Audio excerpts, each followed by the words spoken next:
सोचिए एक ऐसे भूकंप के बारे में जो आता तो एक देश में है, लेकिन उसकी थरथराहट सरहदें पार कर जाती है। आज हम बात करेंगे 2025 के उसी भूकंप की जिसने बांग्लादेश और भारत दोनों को हिला के रख दिया था। और फिर अचानक जमीन कांपने लगी। जो एक बिल्कुल सामान्य सुबह थी, वो देखते ही देखते एक असाधारण घटना में तब्दील हो गई। वक्त था सुबह के ठीक 10:10 का। वो पल जब मानो समय थम सा गया और धरती ने अपनी मौजूदगी का एहसास कराया। लेकिन ये कहानी सिर्फ एक जगह की नहीं थी। ये एक ऐसी घटना थी जिसके झटके इंटरनेशनल बॉर्डर्स के पार तक महसूस किए गए।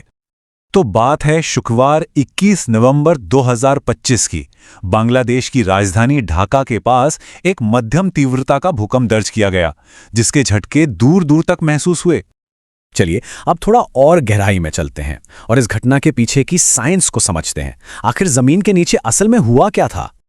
अमेरिकन जियोलॉजिकल सर्वे यानी यूएसजीएस के मुताबिक रिक्टर स्केल पर इस भूकंप की तीव्रता 5.5 थी। इसे एक मॉडरेट लेवल का भूकंप माना जाता है और इसकी गहराई थी सिर्फ 10 किलोमीटर, जो कि काफी कम मानी जाती है। और शायद यही वजह है कि सतह के इतने करीब होने से इसके झटके इतनी दूर तक महसूस हुए। अब आगे बढ़ने से पहले एक शब्द समझना जरूरी है, ऊपरी केंद्र या एपीसेंटर। ये जमीन की सतह पर वो पॉइंट होता है जो भूकंप के ओरिजिन पॉइंट के ठीक ऊपर हो, जहां कंपन सबसे ज्यादा महसूस होता है। यूएसजीएस के हिसाब से इस भूकंप का एपीसेंटर था नरसिंगडी में, जो ढाका से करीब 50 किलोमीटर दूर है। तो जैसा हमने कहा, ये झटके सिर्फ एक जगह तक सीमित नहीं रहे, इसने एक बहुत बड़े ज्योग्राफिकल एरिया को अपनी चपेट में ले लिया। तो सवाल ये उठता है कि बांग्लादेश में आए इस भूकंप के झटके आखिर कहाँ तक पहुंचे? इसका असर काफी व्यापक था। पूर्वी और उत्तर पूर्वी भारत के कई शहरों में झटके महसूस किए गए। इनमें कोलकाता, कूच बिहार, दक्षिण और उत्तर दिनाजपुर से लेकर गुवाहाटी, अगरतला और शिलोंग तक शामिल थे। तो ये तो हुई जियोलॉजी की बात। अब देखते हैं कि जब ये सब हो रहा था तो लोगों का रिएक्शन क्या था। कोलकाता जैसे इतने बड़े और घनी आबादी वाले शहर में कुछ सेकंड के इन झटकों ने भी लोगों में दहशत पैदा कर दी। एक सोर्स उस पल की घबराहट को कुछ इस तरह बताता है कि लोग सुरक्षा के लिए अपनी बिल्डिंग से निकलकर खुली जगहों की तरफ भाग रहे थे।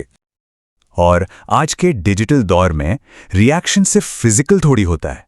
बहुत से लोगों ने सोशल मीडिया पर तुरंत वीडियो शेयर किए, जिससे इस घटना की तस्वीरें पूरी दुनिया तक पहुंच गईं।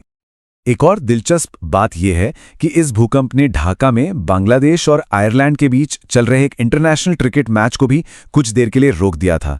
खैर, कुछ ही मिनटों के बाद खेल फिर से शुरू हो गया। तो इतने बड़े एरिया में झटके महसूस हुए, लोगों में अफरा तफरी मची, लेकिन सबसे बड़ा सवाल था, नुकसान कितना हुआ? आइए देखते हैं कि आखिर हुआ क्या। और राहत की बात यह थी कि इस पूरी घटना के बावजूद किसी भी तरह के जानमाल के नुकसान की कोई खबर सामने नहीं आई। तो ये पूरा किस्सा हमें एक जरूरी सवाल पर लाकर खड़ा कर देता है। जब 5.5 की तीव्रता का भूकंप कोई बड़ा नुकसान नहीं करता है, तो क्या इसे सिर्फ किस्मत मान लेना चाहिए, या ये भविष्य की तैयारियों के लिए हमें कोई सबक सिखाता है?